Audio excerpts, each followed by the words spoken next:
Don't ask me why I've been on a Disney kick lately. I watched Hercules and Aladdin back to back, and I was thoroughly impressed by each of these movies.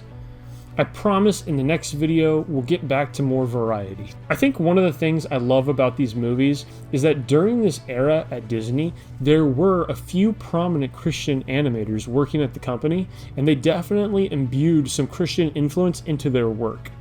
On Aladdin, for instance, Mark Hinn, a Christian who worked at Disney, served as the supervising animator for Jasmine. Regardless of any possible Christian influence, Aladdin is an interesting cultural hodgepodge. The original Aladdin story was included in a collection of Arabian stories, but the setting took place in China. This Disney version takes place in the fictional city of Agrabah, which has a blend of elements from Islamic, Egyptian, Persian, Indian, and South Asian culture. The Sultan in the movie, for instance, references the Islamic god Allah a few times. With this kind of blend of real-world cultures, there's also a blend of real-world spiritual and religious elements which we can discuss, including some surprisingly biblical themes. So let's dive right in.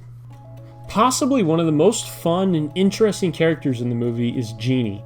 Aside from Robin Williams' over-the-top performance, what makes Genie a great place to start analyzing this movie is the fact that genies are a real part of Islamic theology. In Islamic theology, genies are called Jinn, and they are a type of being that God created. In Islam, the Jinn are these invisible beings who share the earth with us. They have free will be judged by God, can marry, have children, and they can interact with humans. There's really nothing like this in the Christian Bible. The Jinn are not spirits, ghosts, or demons in our traditional sense, because they are something else entirely. Some Jinn are good and some become evil. Some convert to Islam and some are extremely evil to the point that they are literally demonic. For instance, the leader of the evil Jinn is named Iblis, and he is effectively Islam's Satan, but he's also one of the Jinn himself. The evil Jinn are able to whisper, tempt, influence humans negatively, and even possess humans, which is why I'm saying that they function just like demons. Over time, however, in stories, Jinn became tricksters, desert spirits, and yes, even wish granters. Despite this shift over time, it's still important to recognize that the idea of a genie in a lamp granting wishes is not found in Islamic theology. It comes from Persian folklore, later Arabian stories, and medieval storytelling. It also has roots in even older pagan cultures. That's where we got the lamp and the enslaved wish-granting genie story. It's like a fairy tale distortion of Islamic Jinn. However, the idea of a spirit being trapped in an object and then humans wielding that object for power is an ancient idea. There's nothing biblical about it. It has deep pagan origins, but many ancient cultures shared roughly this same idea. It might even explain how Jafar's staff works in this movie, but we'll get to that later. In Greek mythology, for instance, the god Ares is captured and stored in a bronze jar. Cultures all around the world thought that you could contain various spirits into physical objects and then wield those objects for power. Later Abrahamic traditions, Jewish, Christian, and Muslim, developed legends of the biblical king Solomon controlling and commanding demons to do his bidding. None of this is in the Bible, but it shows how occult influences slowly seeped into Abrahamic tradition. Christians need to be extra careful to avoid such practices because our God doesn't work like this. None of this is biblical, and yet you may find Christians all over the world using what they think are magical objects. You can't just put God or even the saints into some object and then wield that object as though you're controlling and dictating their power. Depending on your denomination, you can sometimes see Christians using statues, icons, rosary beads, healing rags, holy water, oil, cross necklaces, and even the Bible itself, like these are magical objects imbued with God's or the saints' power that we could just wield as we please. But that's not how God or the saints work. Even if I granted that these objects had power, God and the saints don't just work on command to do our will. They don't fulfill our wishes and desires like a genie. Depending on your denomination, each of these objects has perfectly acceptable use. The Bible, for instance, is crucial for all Christians. But we should always stay away from attempts to use these objects like magical objects to bottle or control God's power. That's not how he works, and this is what pagans do. But going back to the discussion of the Jinn, in Islamic theology, the Jinn are morally neutral beings who can be good or evil. This is accurately depicted in the movie. The genie we know and love is a good guy, and he goes out of his way to help Aladdin, even when Aladdin doesn't wish for anything. But when Jafar, on the other hand, becomes a genie himself, he effectively becomes a demon. Disney does a great job animating the clear difference between Genie's good and kind appearance and Jafar's evil and demonic appearance. And speaking of Jafar, if you don't already know, this guy is the main antagonist of the Aladdin movie. He's the top advisor to the Sultan, and he's an evil sorcerer. If you watched our Doctor Strange video, then you already know how serious of a sin sorcery is. I dedicated a lot of time in that video to explain how attempts to do magic and sorcery like Jafar are strictly prohibited by the Bible. While God can and has used people to make miracles, we are prohibited from attempts to bend reality to our own will. That's exactly what Jafar does with his sorcery. He's so egotistical and thinks that he's better than everyone else. For that reason, he wants to be in control of the whole kingdom, so he uses sorcery to achieve his goals. The movie shows that he somehow has access to forbidden scrolls and books of occult knowledge, and he wields a magic staff. Like I said earlier, this staff might even be imbued with demonic power. In traditional Islamic culture, sorcery is often associated with using evil jinn or demons to do magic. Even though it's never shown that Jafar works with demons, I think it could be reasonably assumed. His staff is unsurprisingly in the shape of a serpent, and uses this to magically deceive and manipulate people. At one point in the movie, he even shapeshifts into a serpent himself. This symbolism is crucial. In the book of Exodus, the Egyptian magicians throw their staves down on the ground to magically transform them into serpents. But in the book of Genesis, Satan takes the form of a serpent to deceive Adam and Eve. He also takes the form of a dragon or a great serpent in the book of Revelation. So the serpentine symbolism that's used in this Aladdin movie isn't just connected to Egyptian magic and sorcery, but it's also connected to satanic and demonic influence. Jafar is seeking after the magic lamp because he wants possibly just another genie to control so that it could grant him his every wish to manipulate reality. I talk about pride in almost all of my videos, but it serves as a major theme in countless stories. It's often the root cause of all sin, and it comes directly from Satan himself. If it weren't for Jafar's pride, he wouldn't be on this path of pursuing sorcery and attempting to take over the kingdom at all costs. He's so blinded by this desire that it leads to him becoming a genie himself and later getting trapped in the lamp, echoing this biblical truth. Pride goes before destruction and haughtiness before a fall. Proverbs 16:18. Before we continue, I just wanted to take a second to highlight my wife's channel, One Big Side Quest, and her blog at onebigsidequest.com. If you like cozy, relaxing gaming experiences, check out her channel where she plays games like The Sims, Tiny Bookshop, Water Park Simulator, and more. Click the link in the description to subscribe. And if you like thoughtful reflections on life and pop culture, she also writes blogs over at onebigsidequest.com. Check that out by clicking the other link in the description. Now back to the video. We never get a good explanation for why Jafar wants to take over the kingdom. Again, it's probably just due to his pride and arrogance. But some proper criticisms could be made against the Sultan and his rule. The Sultan of Agrabah is a bumbling old man, but this isn't just goofy comic relief. It actually is a way for Disney to support a mythic father-king archetype that appears all over ancient stories. In mythology and literature, the old king often symbolizes traditions both good and bad, stability that has grown stagnant, and a ruler who has lost the ability to perceive threats. The Sultan is kind-hearted, but his ruling is ineffective. We see this clearly because outside of the palace walls is a city of struggling people and great inequality. Even the Sultan's own daughter, Princess Jasmine, is deeply upset by the traditional marriage laws, which result in her father trying to pass her off in marriage to almost anyone who comes through the door. He's so obsessed with the old rules around marriage that he doesn't care for what his daughter wants. All the while, he's being manipulated by Jafar's magic staff, and he never notices. As the top advisor to the Sultan, Jafar is really the one who's calling all the shots. Even though the Sultan's benevolence works to keep the kingdom stable, it can't for long because his blindness and frailty is what allows for corruption. We see this same archetype in stories across the world, and in the Bible as well. Consider Mufasa in The Lion King, who is a wise and good king, but he's totally blind to Scar's obvious resentment and evil plotting against him. The Norse god Odin is literally one-eyed, which symbolizes his partial blindness.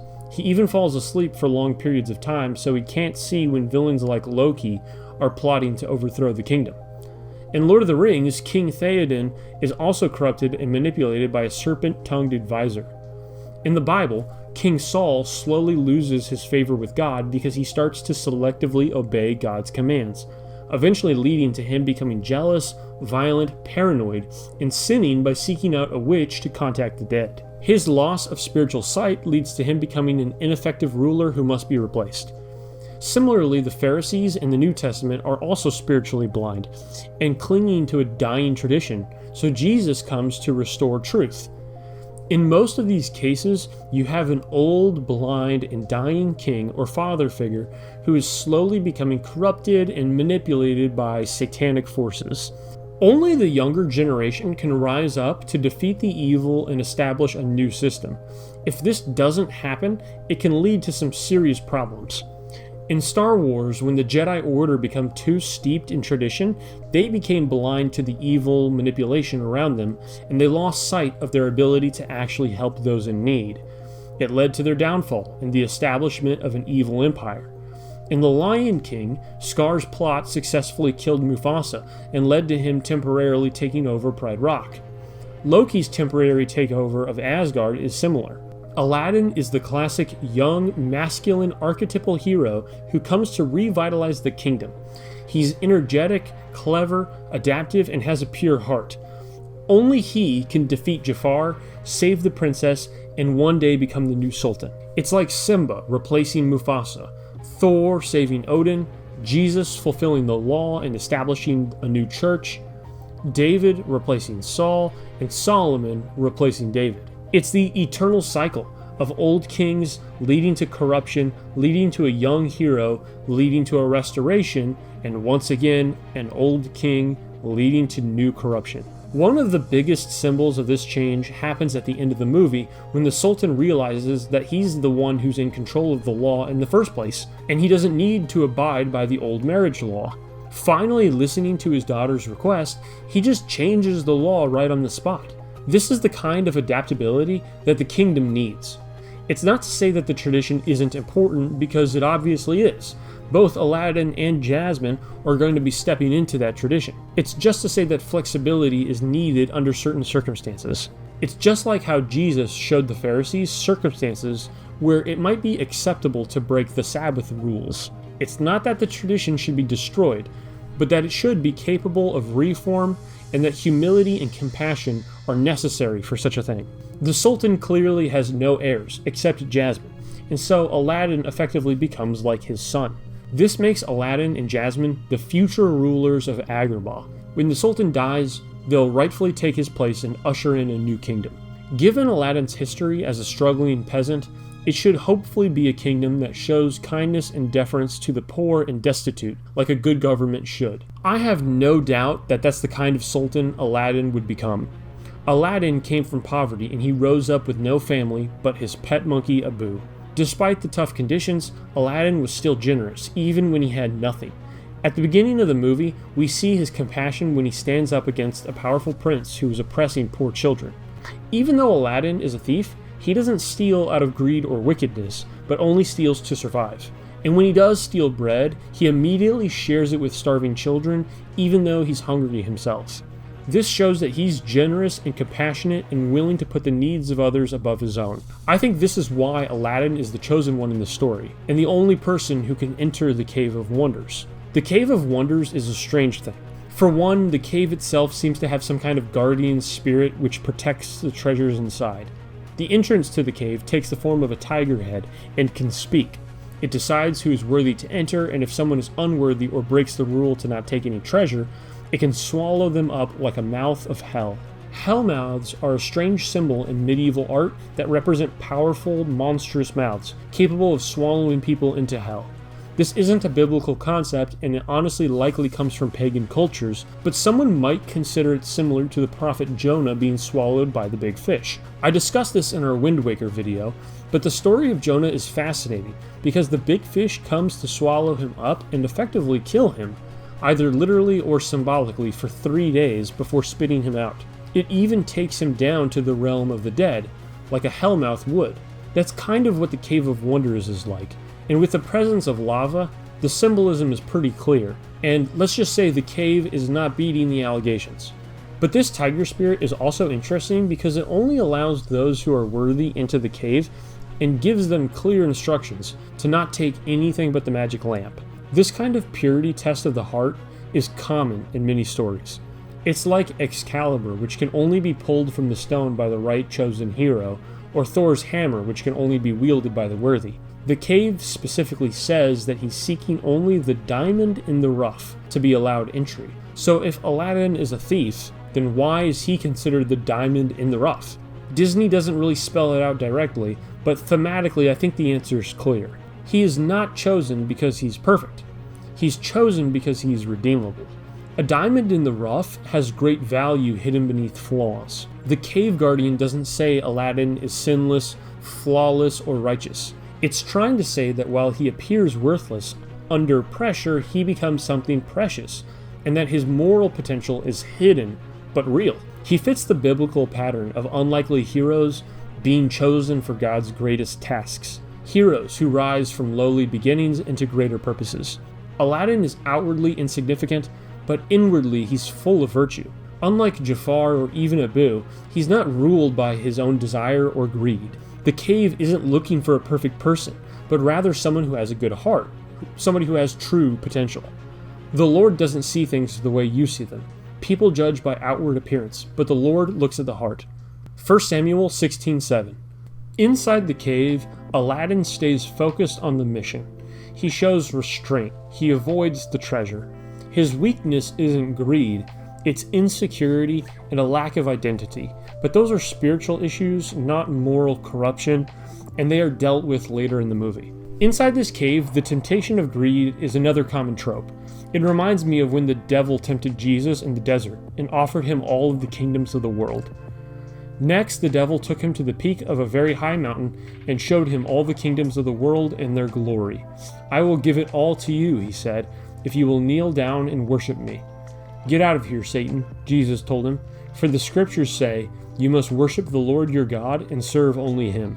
Matthew 4:8-10. Jafar is undoubtedly tempted by this kind of greed. He would easily say yes to this deal because he clearly wants control over all the kingdoms of the world. He doesn't care what evil forces he might have to align himself with to get it. Jafar is so greedy, he wants the princess and the sultan dead just so he can have power. Aladdin, however, is not tempted by greed at all.